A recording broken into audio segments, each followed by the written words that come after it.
She advocates for affirmations that acknowledge the gap between who I think I am now and who I need to be in order to accomplish this.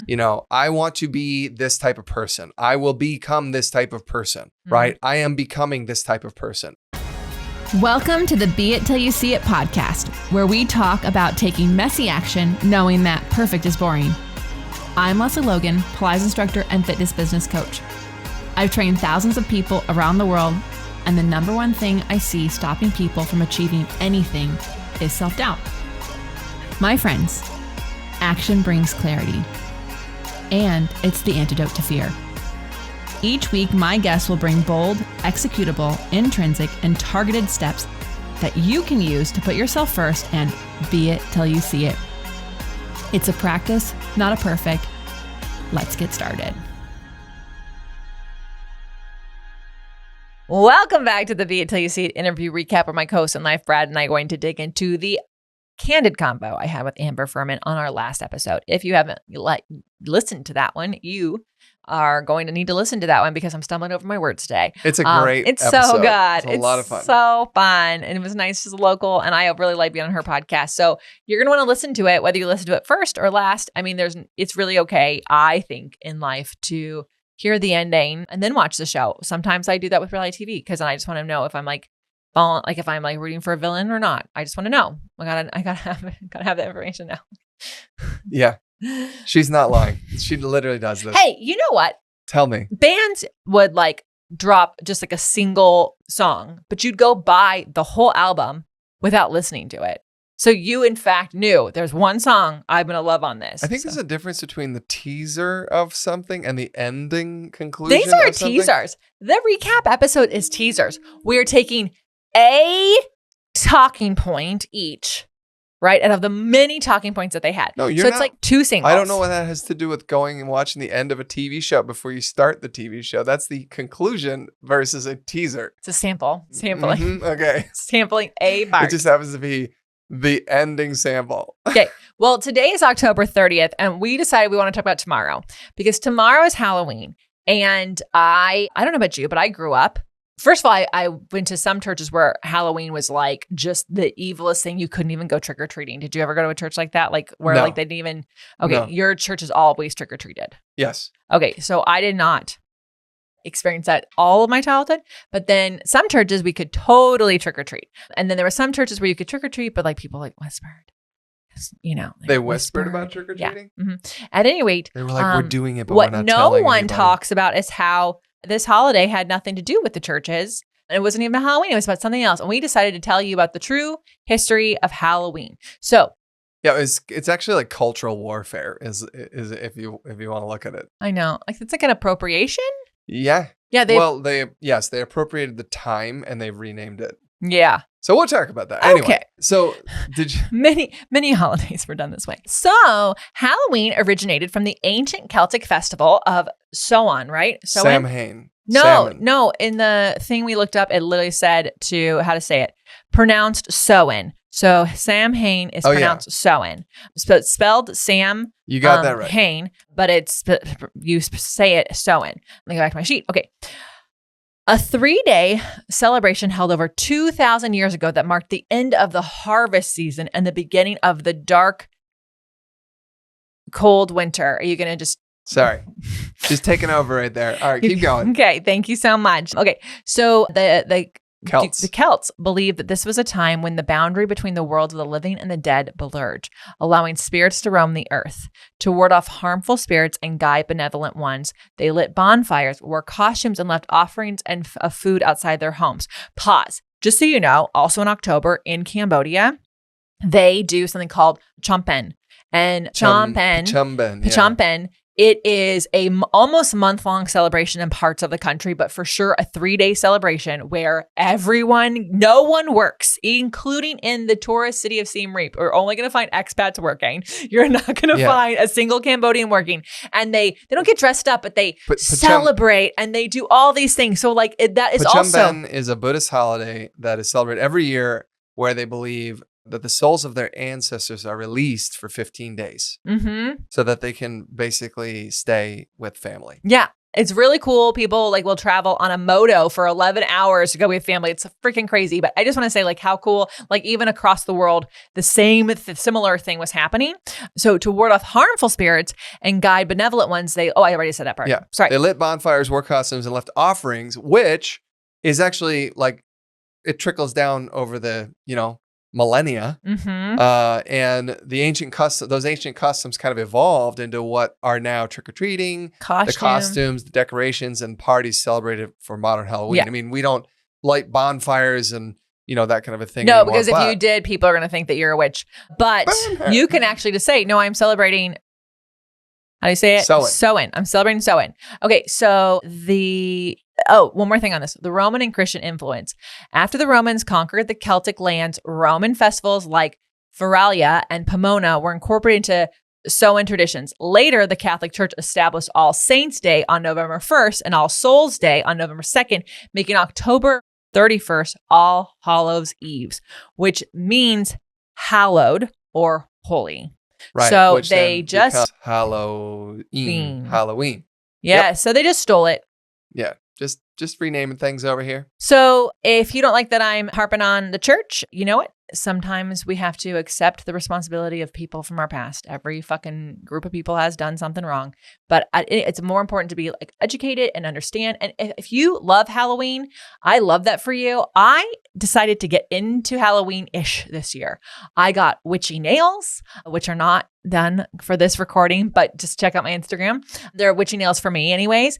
And when because I just like remember going, oh, why does anybody like this holiday? But now that I know the history of it and what it was for, I actually can get down with it. I mean, it also marks like, it's actually the end of a season. Yes. Going into the next season. So it was the end of harvest. So imagine you just spent all season, really digging in on the harvest, and now it's time to party and there's a new season coming. So I feel like it all kind of goes together. And also, just imagine a couple thousand years ago, life was so hard. And I also just, the more you look at the celebrations that they had, it really was like taking a pause of the hard work of life and doing some sort of way to celebrate that. And we don't do that around here. We just keep working through all the things. And at least in the States, maybe you take off a couple days for the actual holidays. And so I feel like this is a holiday that has a lot more history to it.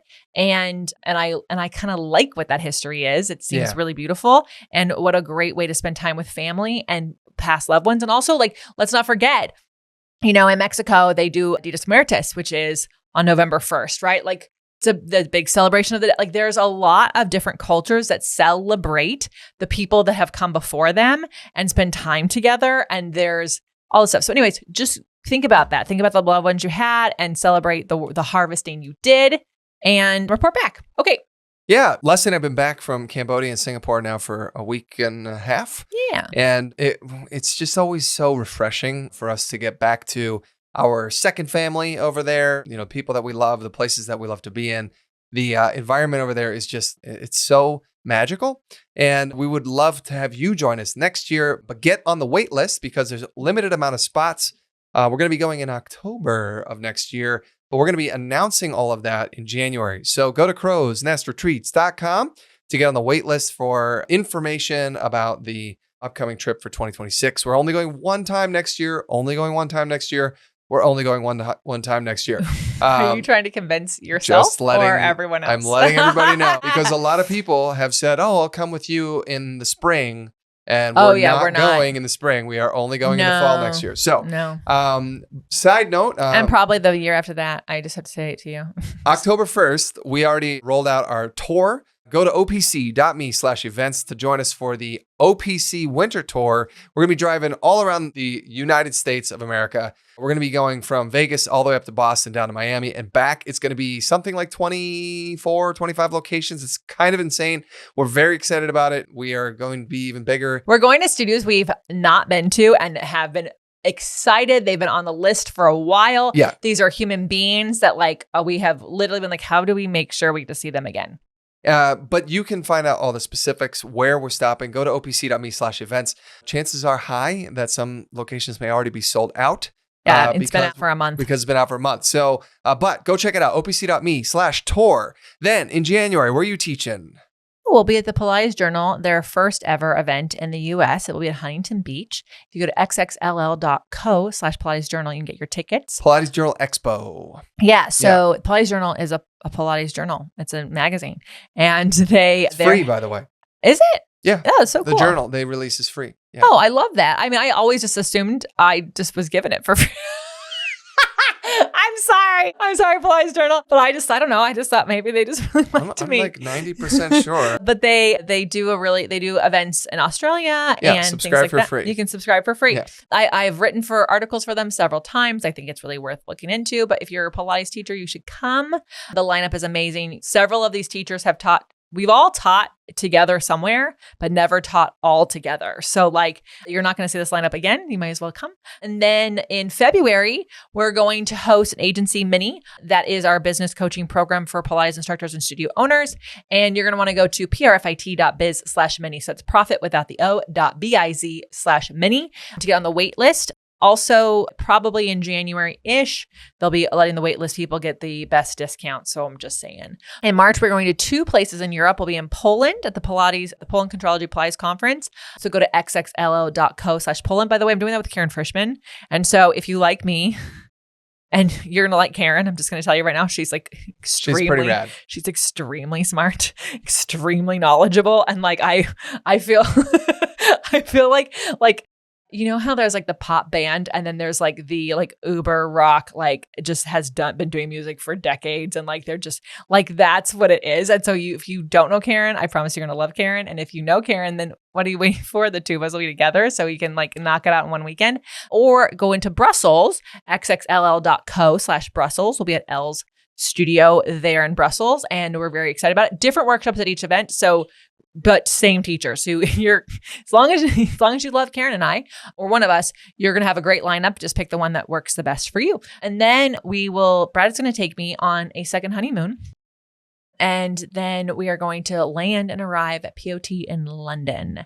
And I don't have a link for you, but you could just Google POT, Balance Bodies POT London. It will come up. They have amazing SEO. They're really good at what they do. And you can snag your spot. It is limited and it sells out every year. So there you go.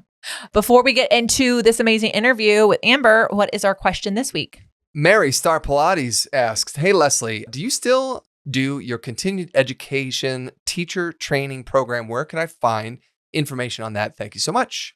So I'm assuming she's talking about Elevate. Yes, I did clarify. And the answer is yes. She's talking about my mentorship program for Pilates instructors. So you have to have done a comprehensive program in that, like, you've been trained on the mat reformer, Cadillac or tower, and chair, right? The one to chair.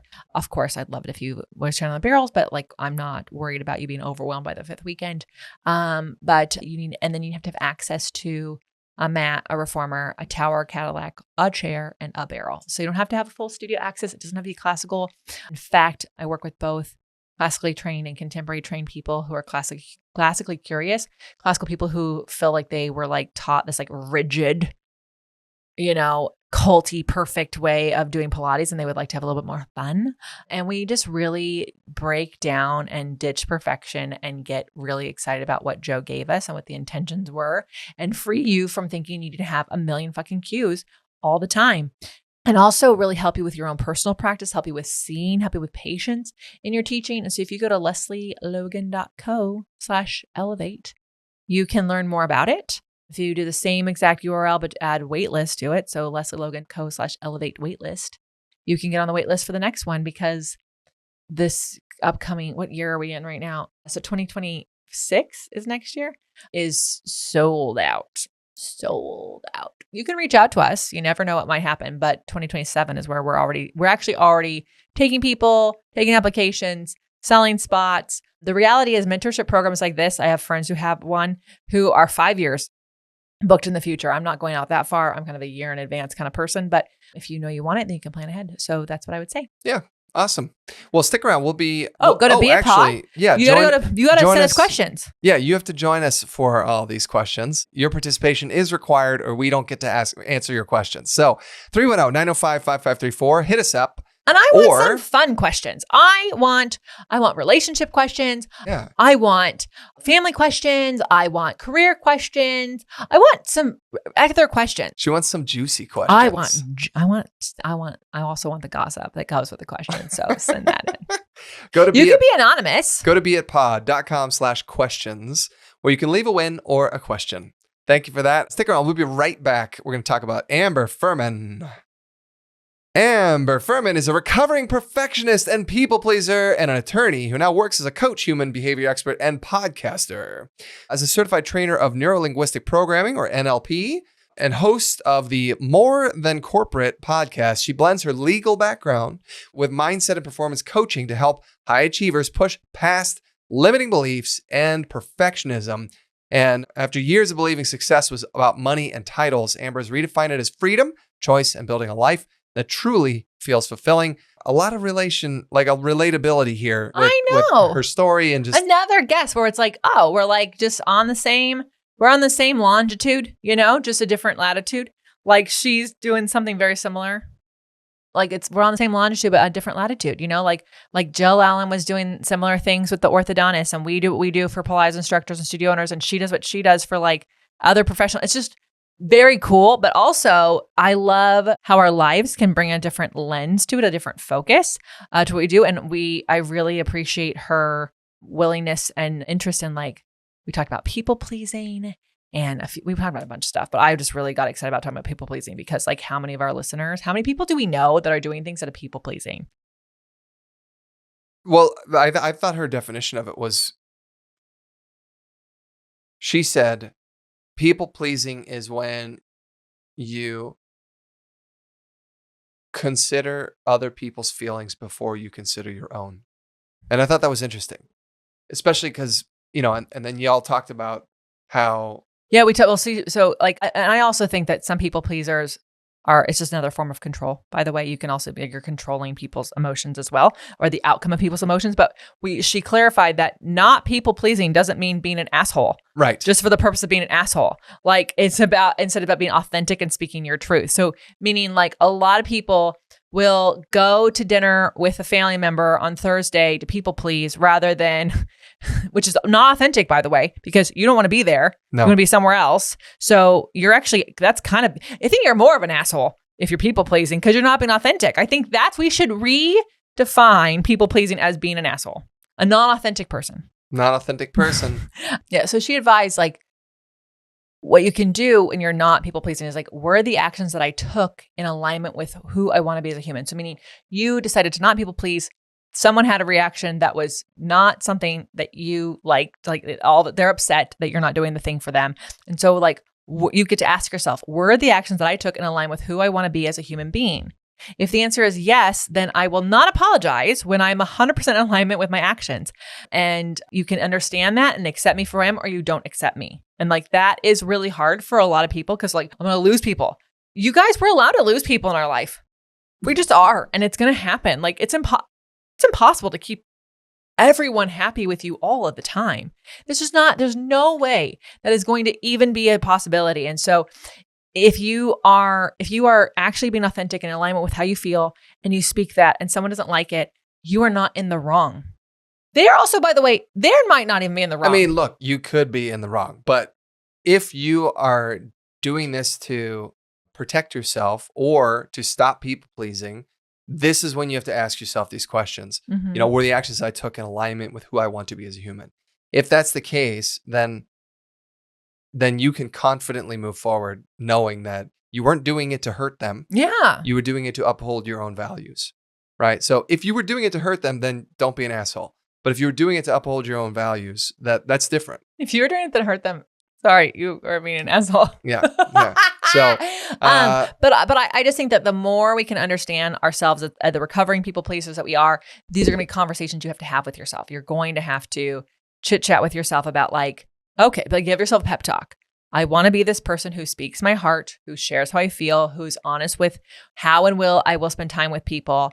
And that is going to upset some people who would like me to have more of me or have me at this thing, but I'm not in the wrong. I'm not an asshole. I'm being authentic. And, like, they will either come around or they won't. Yeah, I really liked when she was talking about the like toxic positivity, like fake it till you make it. Mm-hmm. Where she was talking about, she basically, she was so frustrated about the idea of it. And she was like, don't ever put me in a room with people who believe this, because she's gonna lose her shit. I want to be in that room, actually. Is that terrible? I would like her to like, just, she's such a good person with words. I would love to, and she's a lawyer, so she's so good articulating. I mean, she talked about you can't lie to yourself and convince you, like you can, but there's dissonance that's happening when you're lying to yourself in that way. And she said the brain doesn't like distance between what is being said and what is truly believed. So, she said, instead of doing that, instead of being like, I'm amazing, I'm beautiful in the mirror every morning kind of a thing, she said she advocates for affirmations that acknowledge the gap between who I think I am now and who I need to be in order to accomplish this. I want to be this type of person. I will become this type of person, right? I am becoming this type of person, right? Yeah. That's different than, like people go, I am rich. But if you're like barely able to pay your bills, like the brain that is not helpful. So I am becoming rich. Or I make decisions that are going to make me rich. Yes. I make decisions that make me rich. I am on my way to abundance. I am, Yeah, I like that. And so it's nuanced. It's nuanced here, but I actually appreciated that. And I thought, oh, that's a cool way to adjust it, because sometimes it does feel fake and that's annoying. And that's not. Even in I have a hard time embracing that too. So I get that. Well, because scientifically, like in behavior science, like the brain is like dissonance, right? So BJ Fogg, his sister, she was talking about how, one of the habits BJ likes to get people to start with from reading his book is like, every day you get out of bed, you put your feet on the floor. Like everybody does this. You can literally start a habit tomorrow morning. When you put your feet on the floor, you say, today is going to be amazing. Or you can say, I'm amazing. But like usually he would say, today's going to be an amazing day. And then you stand up and like you like, so like you walk, and like, it's a great first habit. It's a great way to start the day. And she like talked to us. She's like, yeah, so my husband died. And on the day of his funeral, I'm not going to put my feet on the floor and go, today's an amazing day. Right. Because the brain's in like dissonance, and that's going to screw the habit up. Yeah. Right. Because it's going to be like, oh, this is not real. So what she said is, today is going to be as good as it can be. Right. And that's an honest thing. And so I think where she's it's an affirmation, it still is putting you on like a path to see the good in the day without it being toxic positivity. It's and so I actually really appreciated that, because we have a lot of people talk about like affirmation and mantras, and hers is like, so have ones that are actually helping you be it till you see it, not that are lying to you about what you are. Yeah. So that's not going to be helpful. She's just super cool. I mean, I listened before I was on her podcast, because I met her in person for the podcast. I listened to several of her episodes, and I was just like, I feel like I'm learning so much. Well, that's cool. Yeah. Love it. And you don't have to put her on faster speed. Just going to be really honest. You can put it on a regular speed, because I had it on 1.75. I was like, maybe we'll take that down a little bit. It's like listening to me. That's hilarious. Well, stick around. We'll be right back. We're going to dig into those beit action items that you had with Amber Fuhriman in just a minute. All right, welcome back. So finally, what beit action items can we take away from your combo with Amber? Oh, I said that differently this time. Yeah. For those of you who say it along with me, what bold, executable, intrinsic, or targeted action items can we take away from your combo with Amber Fuhriman? She said, hey, when you are struggling with overthinking or you are struggling with intense emotions, this is really cool, y'all. She said, create an SOS list, meaning the list of people that you are flashing the SOS sign to, right? And this list is just 2 or 3 trusted people who you can reach out to, and they can be your gauge for you, right? That they can help you when you're spiraling out. Like if you know, for example, if you are like an overthinker and you can't put it into action, and you recognize, I'm overthinking again, I'm not acting, I need to actually just get started.